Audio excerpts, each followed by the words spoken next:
again, everybody, and welcome to Chicago Bears playoff game day. We're sending those bitches home today. I'm so tired of this smack talk. I'm so tired of these Packer fans all around town. But I love the spirit of Chicago. We're going to give our final thoughts, our final predictions. Take a look at the injury report. Let's see how we're going to walk away from this one with a big fat dub and host another playoff game next week. Let's go.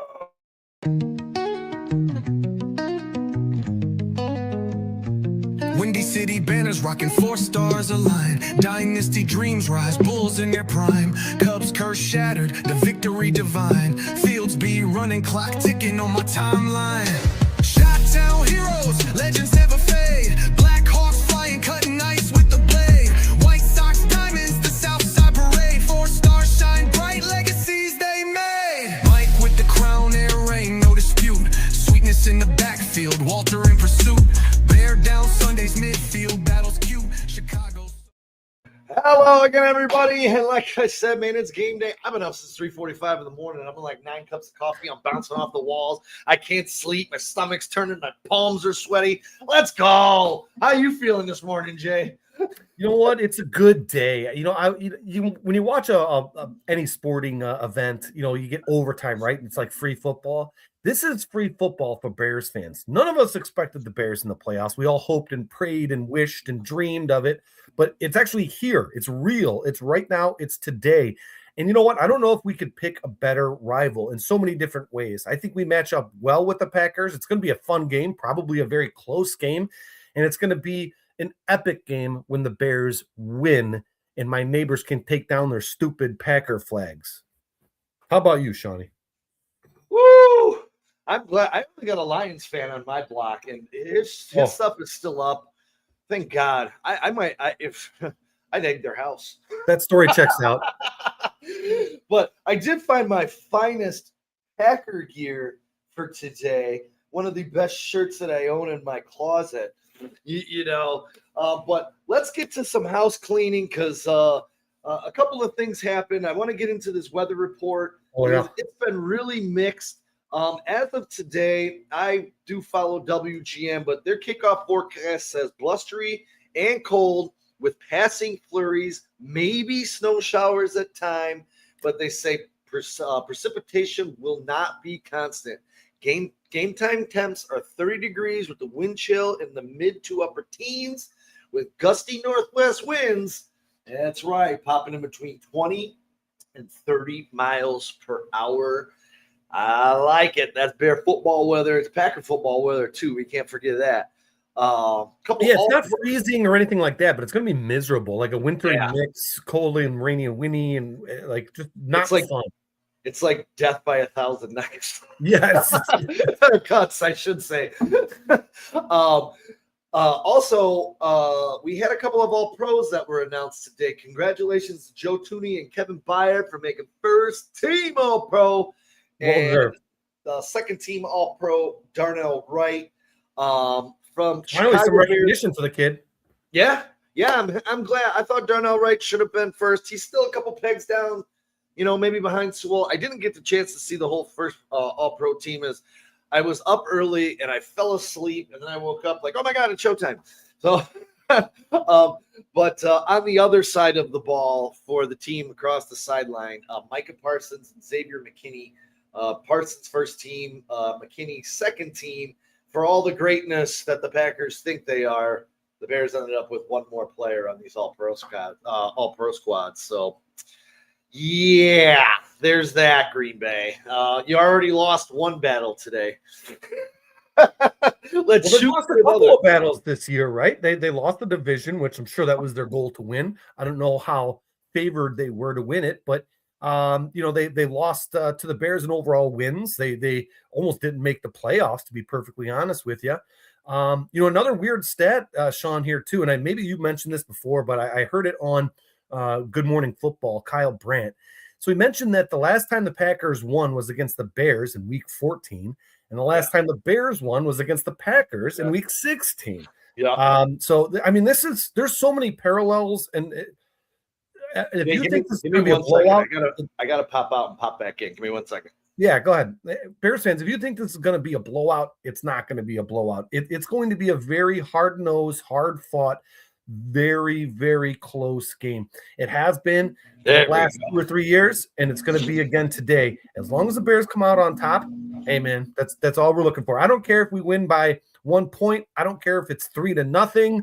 I don't care how we win. We just got to walk away today with a win. Yeah, 100%. And for me,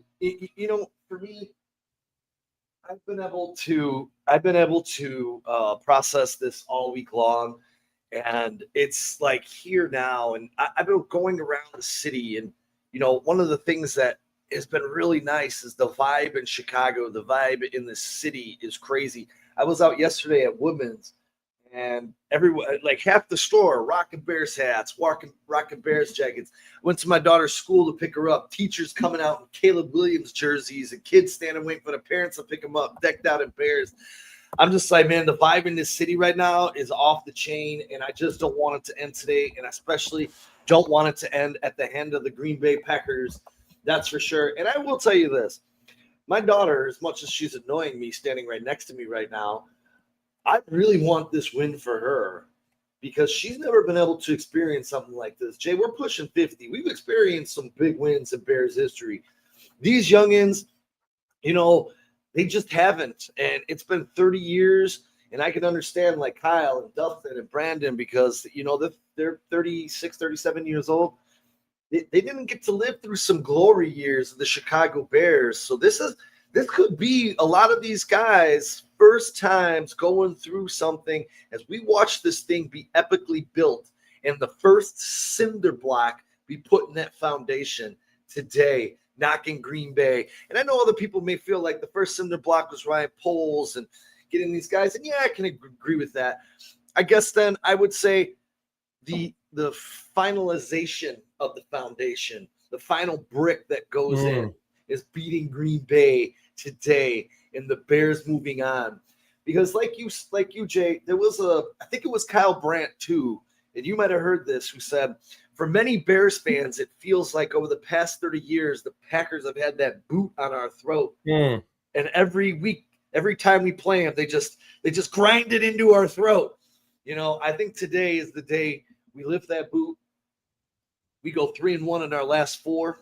We flip this narrative on the Green Bay Packers, and they start to fear us. And I'm telling you, I don't know how you feel about this, but all the crap they're talking, how their guard is up, how they're trying to talk themselves into Caleb Williams isn't going to be good, kind of already lets me know what I need to know about where the Packers are as a whole. You know what I mean?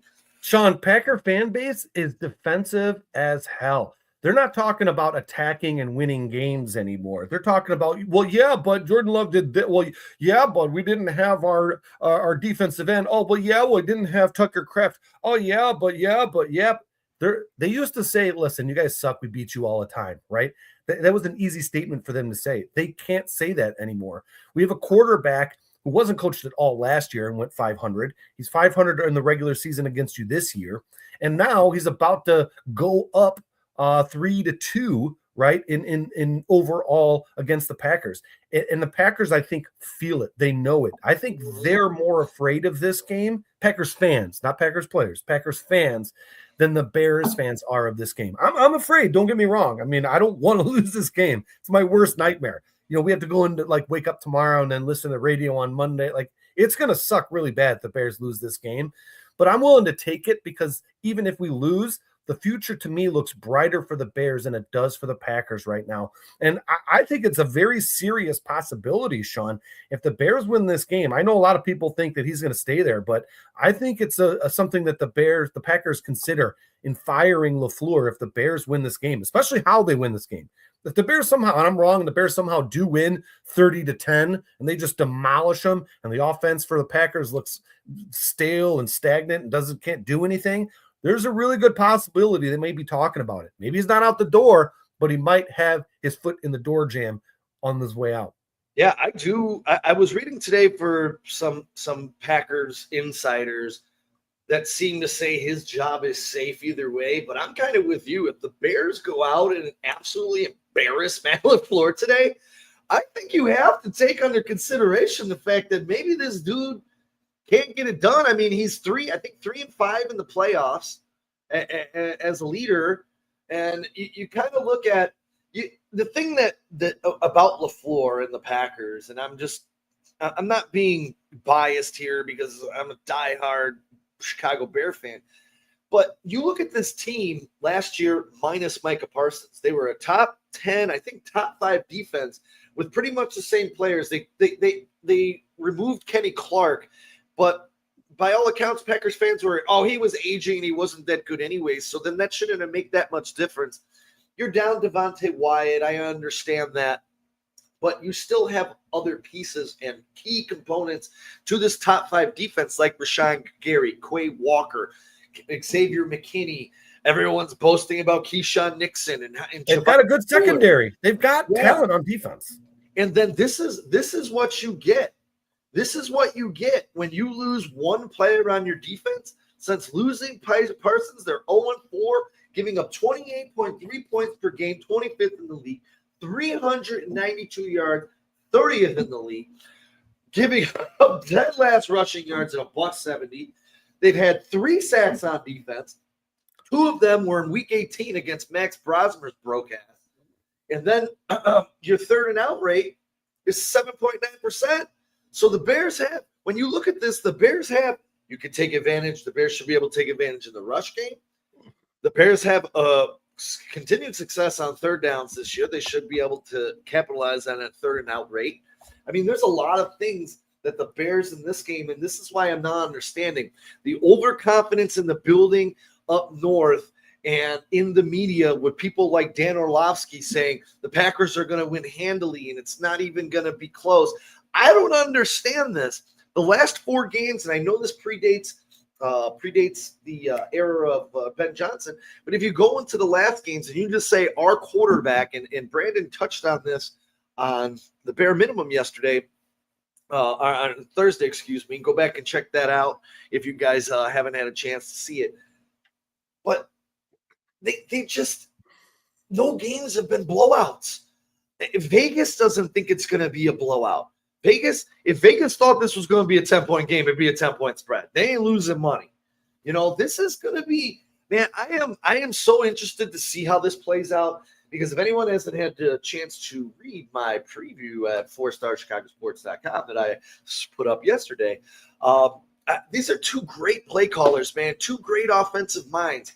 Dude, which one blinks first? Who makes the wrong call? I mean, this is an ultimate chess match, man. When you talk about NFL football, I mean, if you're a Bear fan, you're a Packer fan, you got to be salivating at the teat right now, man. This is football, baby. This is what we live for. This is what we're here for, man. I am feeling it. This has been the longest week ever. And, man, am I fucking so ready for the shit tonight, man. Let's go. Let's fucking go. Ah! Yeah, you know what, Sean? Offensively speaking, both quarterbacks are relatively similar. Now, I know Jordan Love is a little bit lower on some of these stats because he's missed the last 2 games and they got knocked out of that game against the Bears. But if you look at his averages and average it out, he would lose out to Caleb Williams in yardage. He'd lose out in passing touchdowns. He would lose out, meaning he would have more interceptions by like 1 or 2. It's all very close, though. Now, he would have the edge on QB rating, passer rating, which is, kind of big, but, if he's not getting as many yards and not as many touchdowns, I don't know how big and important that QB rating is. For me, the difference, and I mentioned this, I think, or maybe somebody did, I can't remember. I'm getting old. I can't remember all this shit. But to me, Caleb Williams and his legs is the difference. Jordan Love has like under 200 yards rushing over the season. Not great. Caleb Williams has almost 400 yards. That's double the yardage.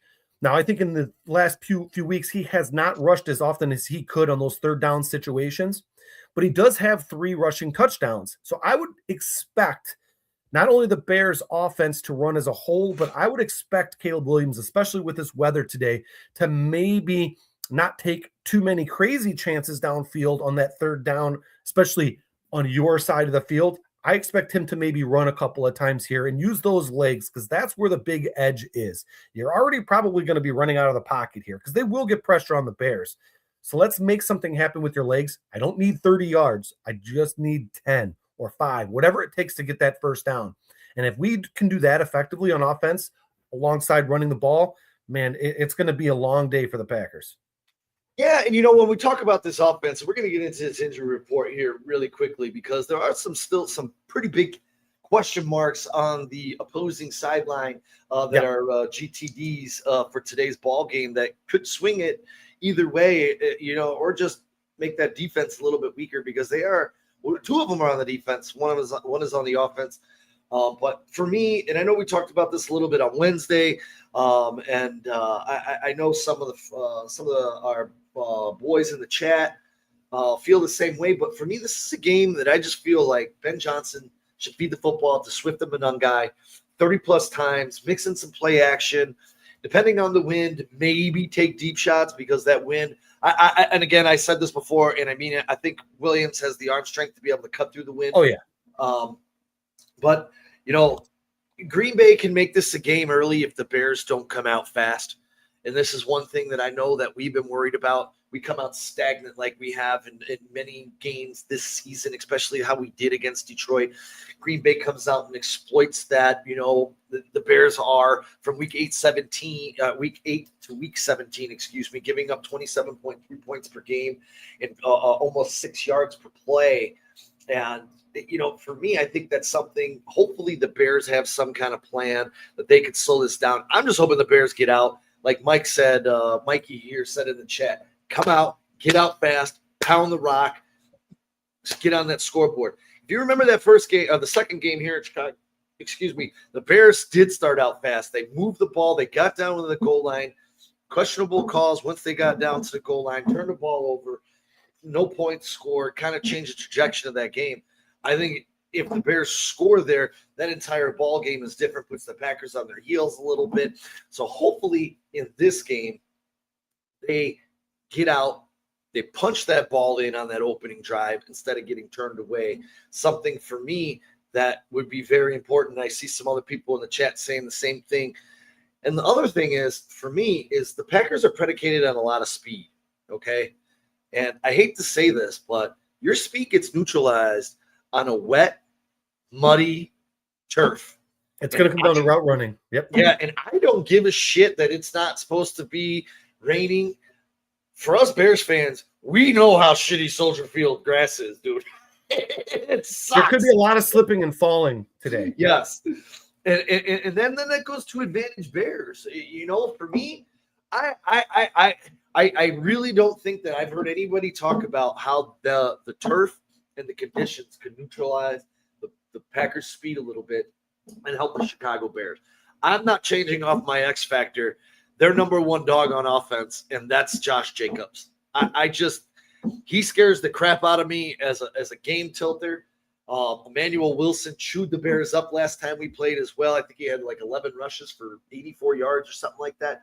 So, again, he had a couple of big runs. He wasn't necessarily efficient on every single run. The overall stats can sometimes lie, right? But he had, I think, like 2 big runs. But listen, I told you before, I do not want to – I'd rather play Josh Jacobs than Emmanuel Wilson because of that big play ability. I think Josh Jacobs is a pound you up the middle. I'm going to wear you out. I'll maybe catch a couple of passes, maybe run it outside a couple of times, but he's the type of guy that actually wins you the game in the long term. But Emmanuel Wilson will just all of a sudden out of nowhere give you like a 60-yard rush, and you're like, oh no, that's what scares me. No, I'm with you. I'm with you. I honestly am going into this game and I'm not sure exactly what to expect. Whether both teams start off a little sluggish.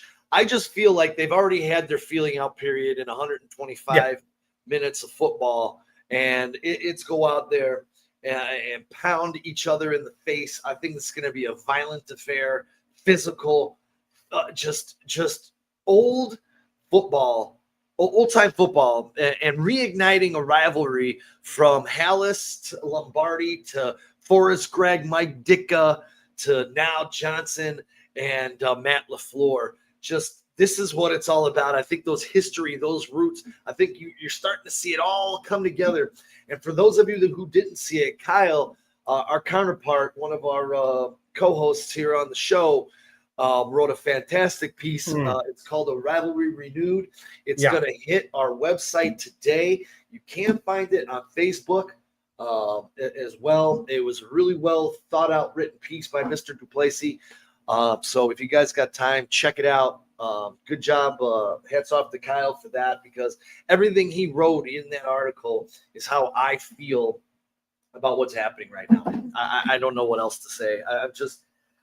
I'm sweating, man. I'm sweating. I'm sweating in a 60-degree garage. Yeah. Well, I'll tell you what, Sean. Let's maybe hop over to the defensive side of the ball for the Bears, because I found a couple of interesting stats. I think the Bears offense, I think we know what it is, right? The biggest problem is start off fast. Don't start off slow, right? Everything else, if we can just do that, we should be okay. But on defense, here's the thing. Bears used a mug alignment with at least one of their linebackers in the A gap. A mug alignment basically just means you're lining up the linebacker over the center, either one side or the other. On 16.1% of their snaps this season against all other teams than the Packers, which would have been the 6th highest rate in the NFL. Against the Packers, they did so in only 9% of snaps. So if you look at their record overall, when we are using that linebacker over center, we're winning games more often than we are against the Packers, right? So that's something I think you want to maybe take a look at, because blitz rate really – they have a really fairly decent win rate against the blitz, that offensive line. It's just pressure. So we need quality pressure, and that's one way to do it. And here to get back to the blitz, the Bears blitzed at their lowest rate in any game this season in week 16 against the Packers at 16.1%. In week 14 against the Packers, they blitzed at their 4th highest rate this season, so 42.3%, but generated pressure on just 23.1% of those dropbacks, surrendering 2 touchdowns when blitzing. So it's not necessarily about blitzing, guys. So when you're screaming at the screen for them to blitz, remember, we actually did worse against Green Bay when using a blitz than we're just getting great solid pressure up front with your front four. So that's something I think we should maybe look at, and I'm interested to see how Dennis Allen handles this, because I'm not worried about Ben Johnson's play calling. I'm a little bit more worried about the defensive side of the ball and Dennis Allen's play calling, because last week against Detroit and even the week before, it doesn't seem like we were maybe making the right play calls. And sometimes it was zone when we needed man. It was man when we needed zone. Of course, the players did not execute very well. We can be honest about that. Jalen Johnson maybe isn't at a full 100%. But now that we have Kyler Gordon back, maybe we can utilize some of those mug alignments with maybe just some quality. There were some plays, some weeks where we got some of those corner and safety blitzes going. We did it last year as well. I think the Bears took out Malik Willis on last year on a corner blitz or safety blitz. So let's utilize some of those smart blitzing, but let's definitely get pressure up front. Maybe not with the offense or the defensive line, but maybe throwing in Jackson or putting in Edwards, and let's see if we can, make Jordan Love throw off his back foot, get one of those big rainbow balls and throw it to Byard, and let's see if we can turn the ball over. That would be my key to the game defensively for the Bears. Yeah, and to your point, to piggyback off of the blitz, the last 3 weeks against the blitz. Oh, no, week 14, excuse me. 12 for 171, 3 touchdowns. Purdy in week 17, 6-9 for 104. Goff week 18, 12-17 for 155 and a touchdown. Teams are beating the Bears when they blitz. So that's a very valid point, and something that the Bears have to figure out in this game, because when you look at the crazy stat, you go Jordan Love in a clean pocket, he has a quarterback rating of 128.8. Rating under pressure, 46.7. Oh, it's way different. Well, it's the best in the league versus the worst in the league with those two stats. But then you go back and say, against the blitz, man, he went 9-12 for 171, 3 touchdowns. That's the Bears not getting home, not creating the correct pressure to make him feel uncomfortable in that pocket. And I do a better job disguising the blitz, maybe. I don't know what it is, but we don't blitz. If you can't figure it out, don't blitz. And I kind of want to bite off of what Mikey said here. 2 gap and drop 1 to help cover the middle. I do like that. And I'm kind of with Dustin on the 2 high safety coverage. to split the deep field and prevent any big plays and keep the deep offense in front, or the offense in front of you. Excuse me. And something that I think, I mean, you're almost going to have to do today.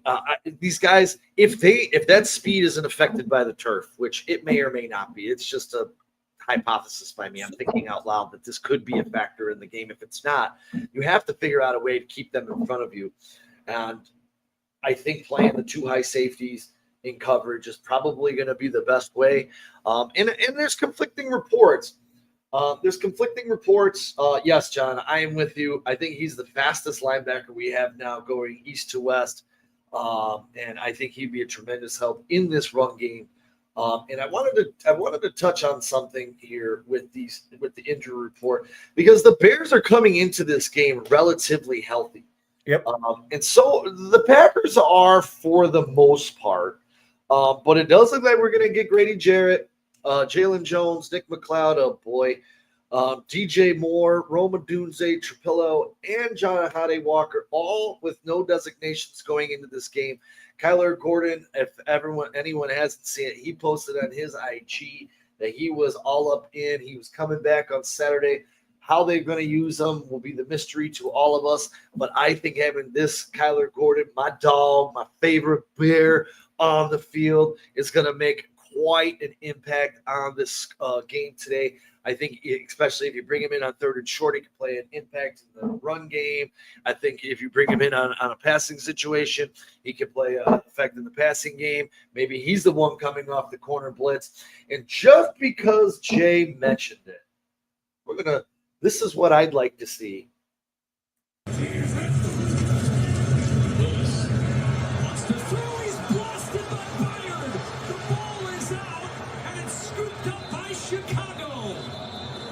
It's strange because he's going to come from the right side. The tight end pushes him.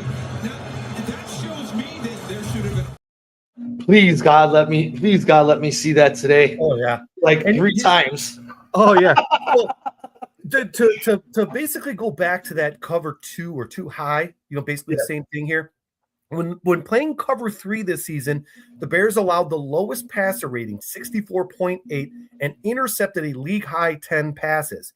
Now, despite their success, they've played cover 3 at a below average rate, 30.2%, while playing cover 2, however, at the 3rd highest rate of any team at 23%.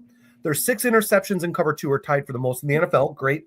Although they also allowed a league high 6 touchdowns and a passer rating of 91.2, above the league average of 86.6. So what I'm thinking is that cover 3, you might disguise a nickel package as a cover 3, because technically Gordon is a safety. So go ahead and put him in there, and then maybe bring him up to do that safety blitz, that corner blitz. Drop him back into coverage, maybe show blitz, but then drop him back in coverage. I think we need to be more creative on defense, and the players need to execute. Yeah.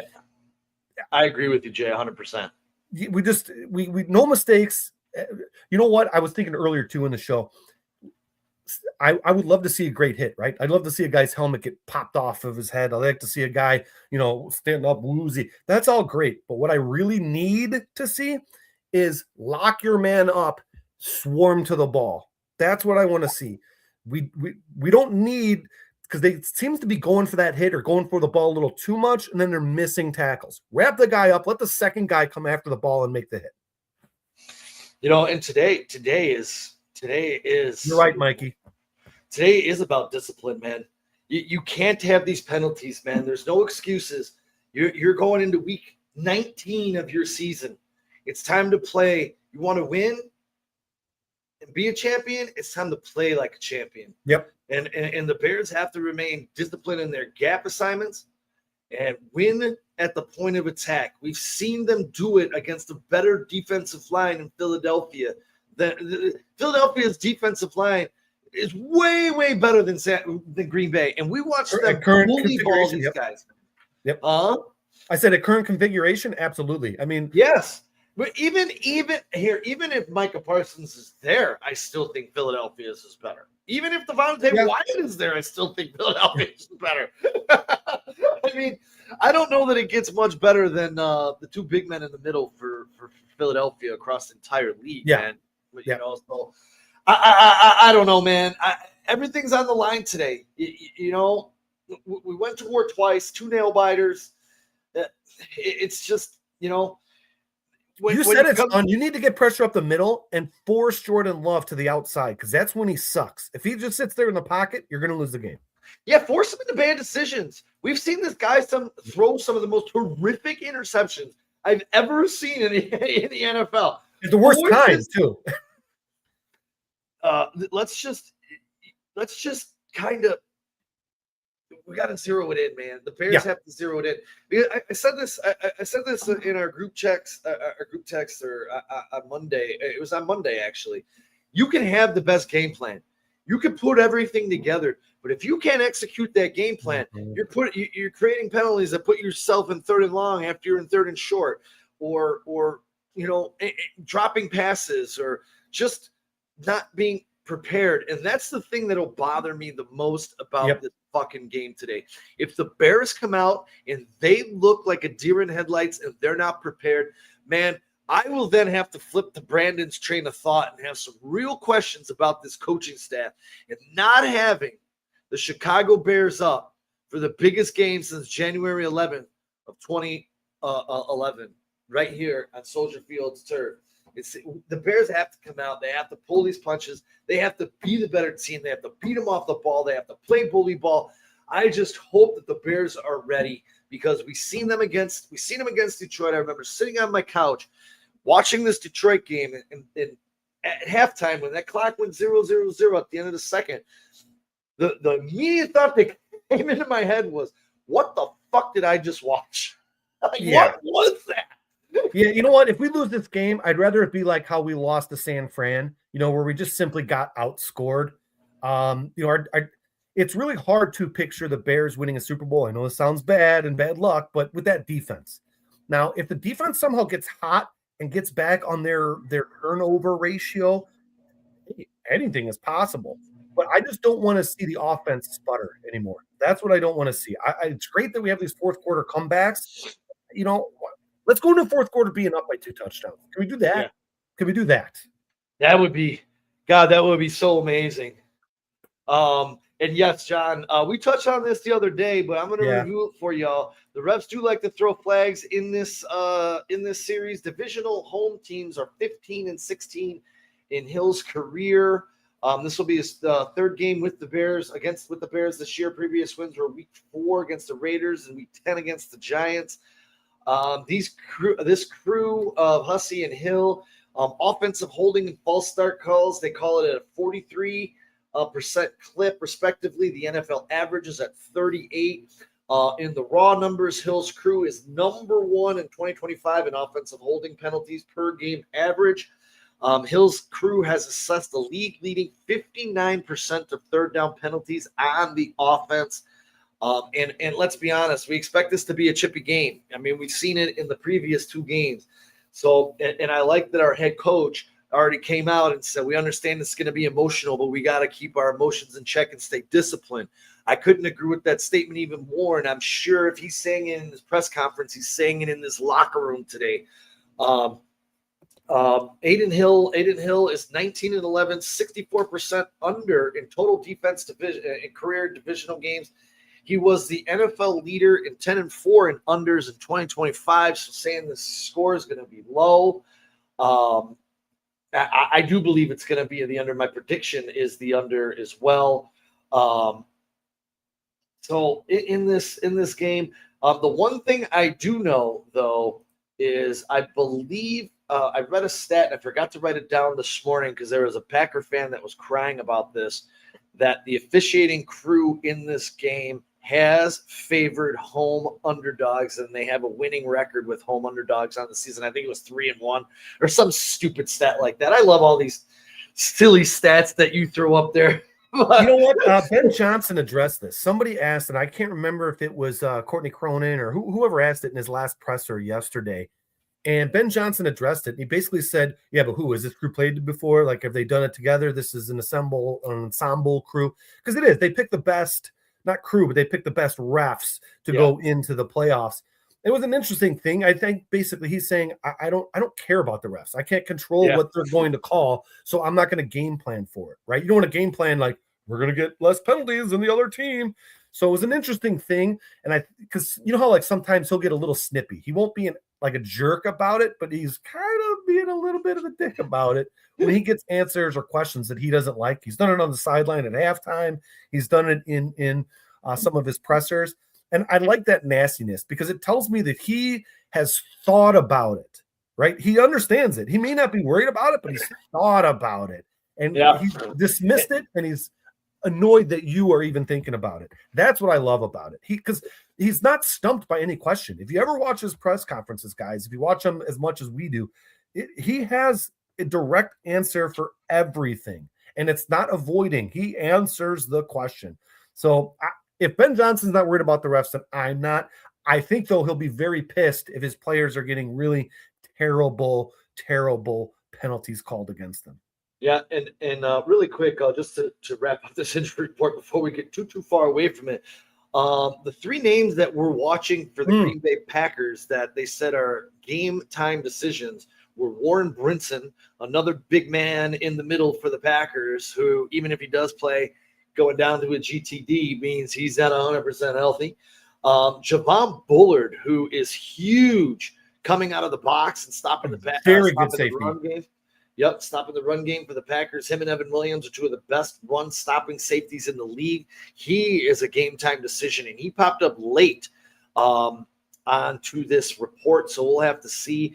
Zach Tom is the other one. He is on this report as a GTD as well. I personally do think you're going to see all three of these guys out there. Season's on the line.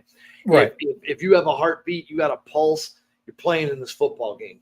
So and you know what? I do believe we'll see them. But I do like the fact, Jay, that they're not healthy. They're not 100% healthy. Yes, and then Dontavian Wicks is out. They basically have 5 guys listed as questionable. Oh, yeah, I forgot about Wicks. Yeah, Malik Willis is questionable as well. He's probably going to suit up. I would imagine he's their best backup possible because if you go to their third string, the game's over. But I think Dontavian Wicks is a huge loss for them on offense. It's just another weapon, especially when you're talking about that speed factor. I think, man, look, 70% Zach Tom is better than no Zach Tom, right? So that's why he's going to probably play. It's the playoffs. Same with Brunson, But if they're losing a step, especially a safety, if he's lost a step or he can't maybe turn, I don't know exactly what did it say his Jonathan Bullard, I'm sorry, not Brunson, Bullard, it is a knee. So it is a leg injury, which is fairly important for a safety. You'd rather it be a hand or an elbow or a shoulder. So who knows? Maybe these guys can't take that cut or they can't maybe plant that foot to make a turn as well as they could before. Maybe they can, but they're a little cautious with it. It's wet out there. So guys, even though it's the playoffs, you never know when a guy's going to make a business decision, right? So let's hope if they are playing, they're at 50%. And let's hope that maybe at game time, maybe they get some guys that are out during warm-ups. You know what I mean? How about that? Hey, what's going on? Feedback 619. I'm not sure if we've seen you before, but what's going on? If we have, you get a chat, you get a clap anyways. How about that? Booyah! Yeah, it is winter go home, and this is. I mean, there's not too much. There's not too much to discuss in this game. I did when I announced those all pros. I forgot to mention the fact this is the first duo of all pros on the offensive line since '86 with Covert and I believe it was Covert and Fair, if I'm not mistaken. And then the first guard, first team All-Pro for the Bears since 1959 and Stan Jones. So congratulations to Joe Tooney breaking quite a slump for the Chicago Bears of not having an all-pro guard. First team All-Pro guard, that is. I expect that, Sean, in the years to come, too, because we got some young talent there that's developing. And look, I mean, Dahlman's made some mistakes this year, snapping the ball. It's a little weird. But all three of the interior offensive line is playing great. Ozzie Trapillo, what a nice little surprise that guy has been. And then, of course, Darnell Wright just keeps getting snubbed, but keeps just dominating the league. So, you know what? Maybe that's his motivation. So, sorry. Keep him off the report. It was Covert and Hilgenberg in '86. Hilgenberg, that makes sense. Center Colbert and Hilgenberg. So I just want. I think they're both. I knew I had it in my notes somewhere. I had to look it up. My memory sucks. I didn't sleep very much because I got a Bears gerbil running around in my brain. It's crazy, man. And two, when it comes to beating teams with winning records this year, the Bears wound up with the third most at 4, Seahawks at 6, Packers somehow at 5, which I just don't know how that's even possible. I know they beat the Bears, I guess within their division, because they beat Detroit, they beat Minnesota. They both finished 9-8. So I guess you got some janky 500 victories in there. Yeah, they have a winning record, but is it really a winning record? I mean, I guess technically it is. I don't want to take anything away. And honestly, the NFC North continues to be really tough. This is why to get back to something I said earlier, why I would love to see LaFleur glow, because the head coaches in this division are so great. I mean, we got good quarterbacks. It's such a tough division. I know the NFC West is, by far and away probably the best division in all of football. Yeah. But the NFC North is not something to shake a stick at, dude. There's no losing record. They're 2 playoff teams. I mean, that's a good, solid division. The NFC is basically the NFC North and the NFC West. Yeah, and congratulations really quick. The Green Bay Packers were picked apart a little bit today. Good. As hold on, let me find his name really quick. Matt Ryan, and he was picked and moved over to Atlanta. Matt Ryan today was officially named president of football for the Atlanta Falcons, and John Eric Sullivan was named the new general manager by the Miami Dolphins. Sullivan has served as the Packers vice president of player personnel since 2022. He is now moving over to Miami, and as I said, our Matt Ryan was named over there in Atlanta. And mark your watches, write it down, take a picture, because I don't personally think Ian Cunningham is going to be too far behind him, and the Bears, once that deal gets done, the Bears will be getting an extra third-round draft pick, compensatory pick, if that happens. I'd rather take a 4th. Yeah. Bulls can't pick in the 3rd round, so can we make it 2 4ths instead of a 3rd? I wish, right? And here we go. Mikey. Derrick Henry just scored another TD. I love it. Yeah, so another confidence level for me is this right here. Jordan Love, 3 playoff games, 1-2 record, 226 yards per game, 5 touchdowns, 5 interceptions, 59.2 quarterback rating. And if you guys remember correctly, that sorry-ass, broke-ass Dallas Cowboys team that they pasted, he threw 3 touchdowns in. If you take that game out, he's got 2 touchdowns and 5 interceptions in the postseason.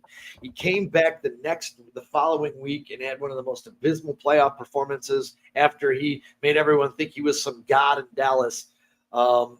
So for me, Jordan Love still has the stigma. Can he get it done in the postseason? We're going to find out here. Does the 3 weeks of rust affect him today? There's a lot of factors, a lot of chess pieces to be moved around. And as Dustin just jumped in, what up? I was going to get into. I'm so jacked. So jacked. I know, Sean, you said you couldn't sleep last night. I couldn't either, but it's because my daughter wouldn't sleep. But either way. Hey, let me see that hat, dude. That looks like a cool hat. Let me see the front of it. Oh, nice. That's dope. Does it have one of those straps in the back, or is it solid all the way around?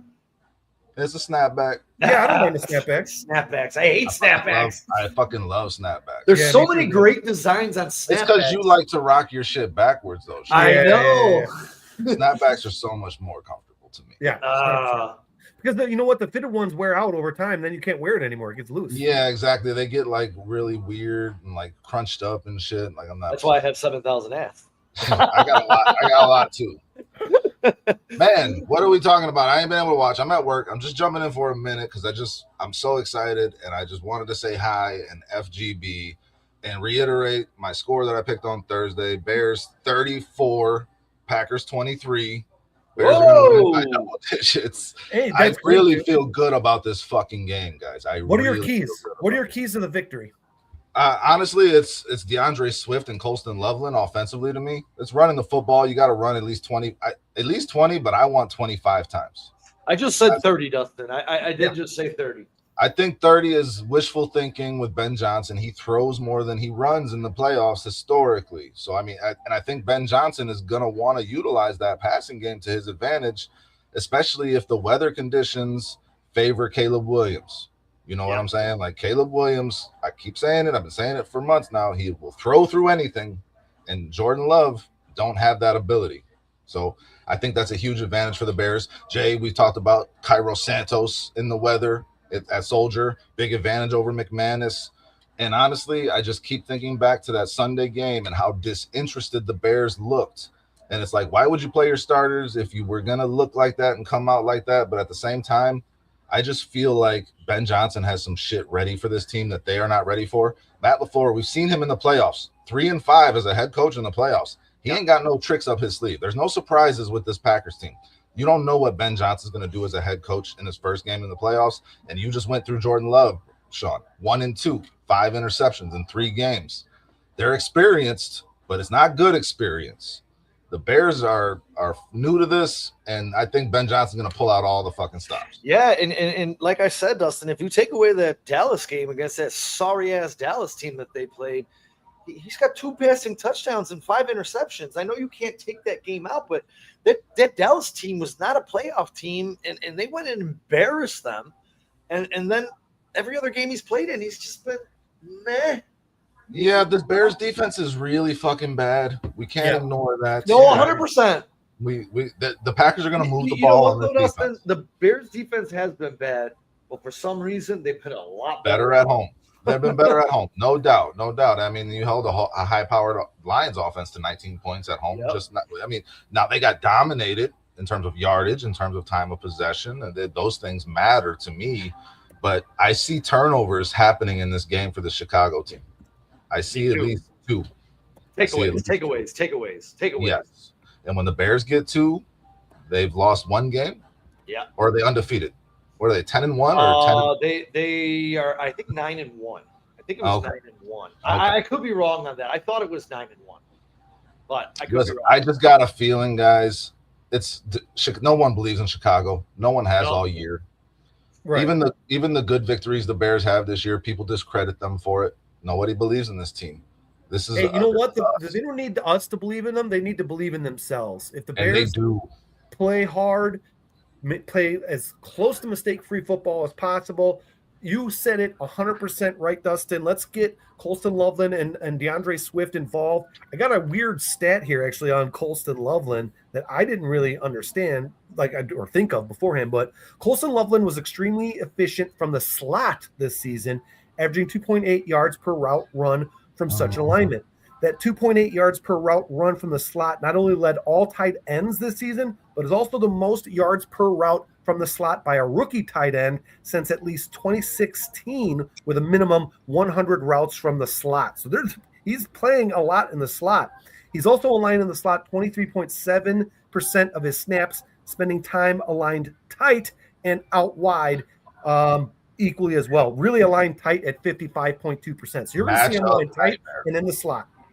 And listen, I showed it on Thursday, the graph. He's 80% catch rate, third in the league on 3rd and 4th down.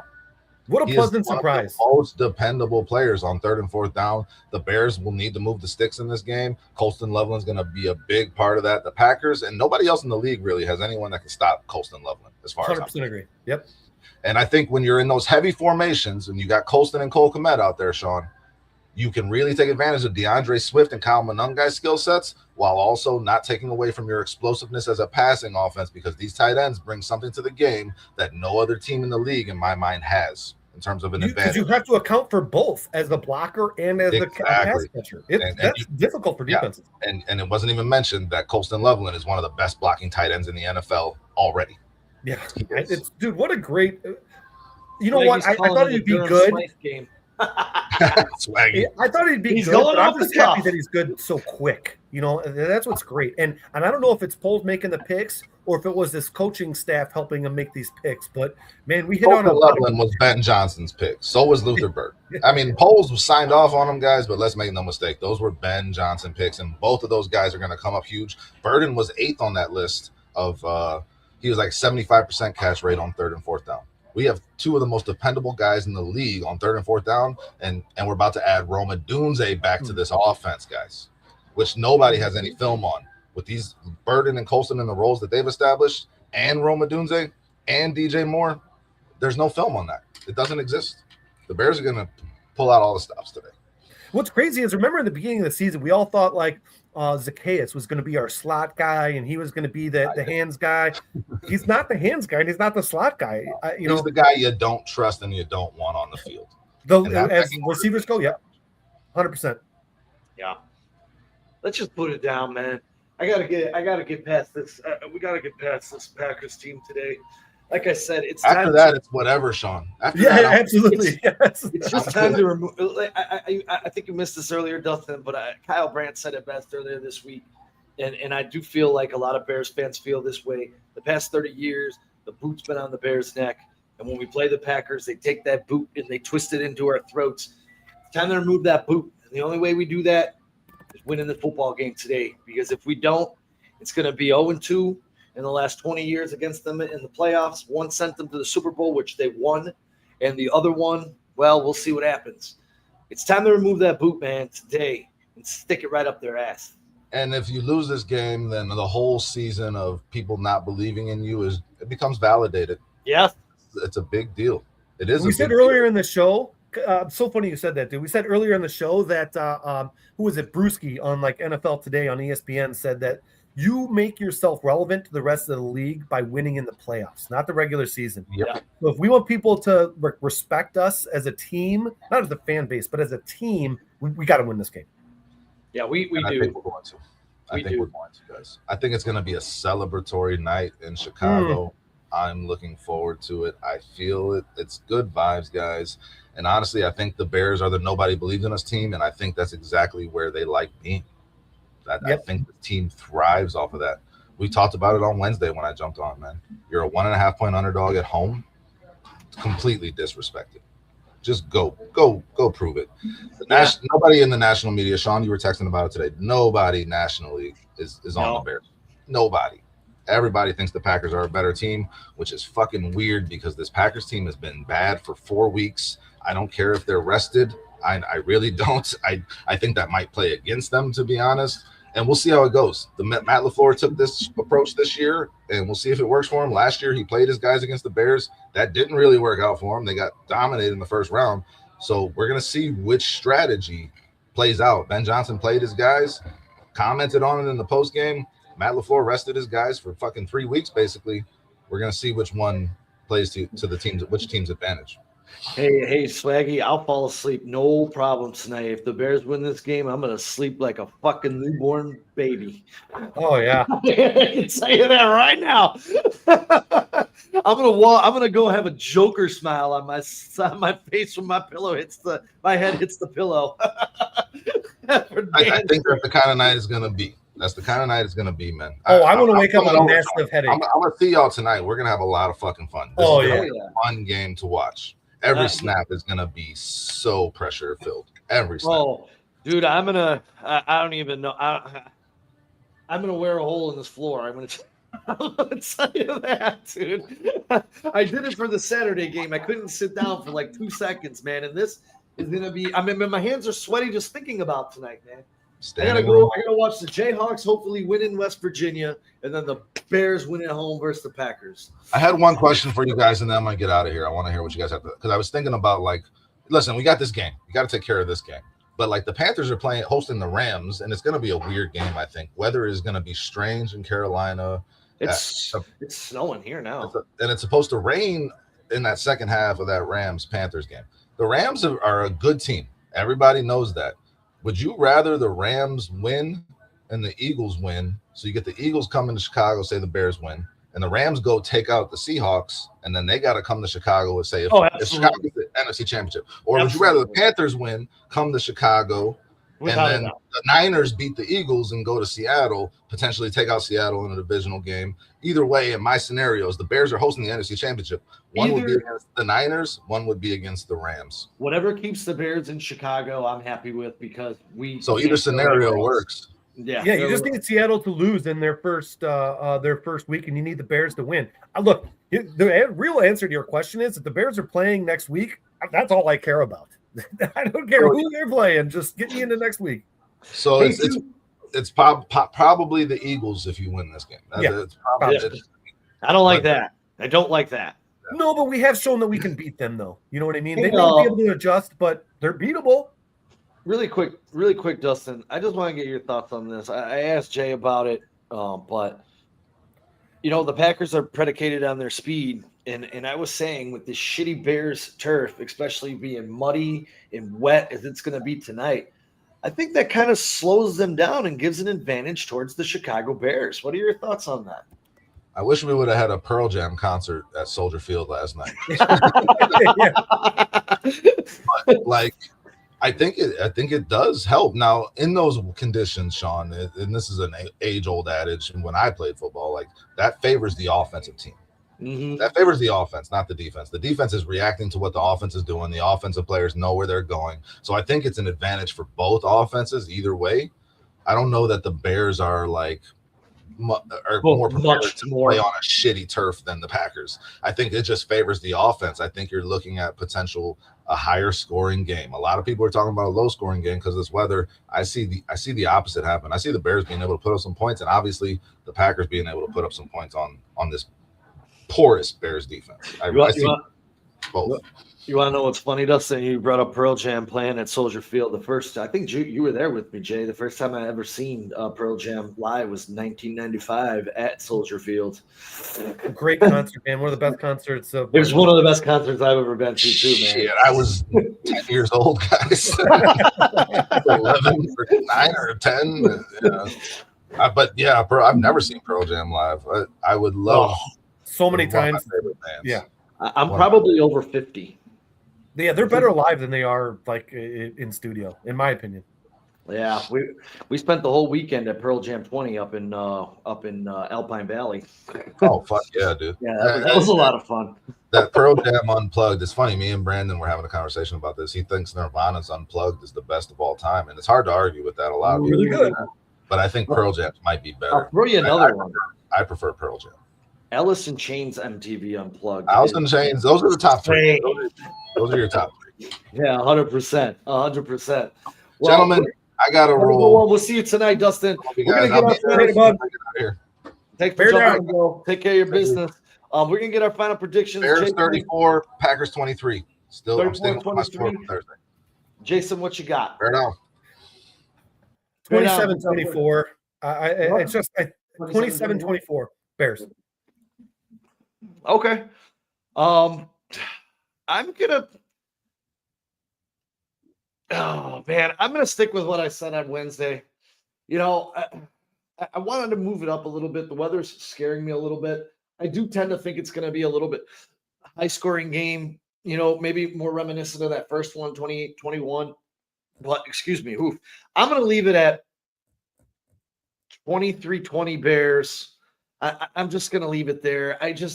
I'm so lost, and it's I just however they get there and win. And I said this before, and I want to say this again because I put this in my brain so much. And for the evolution of where the Chicago Bears are,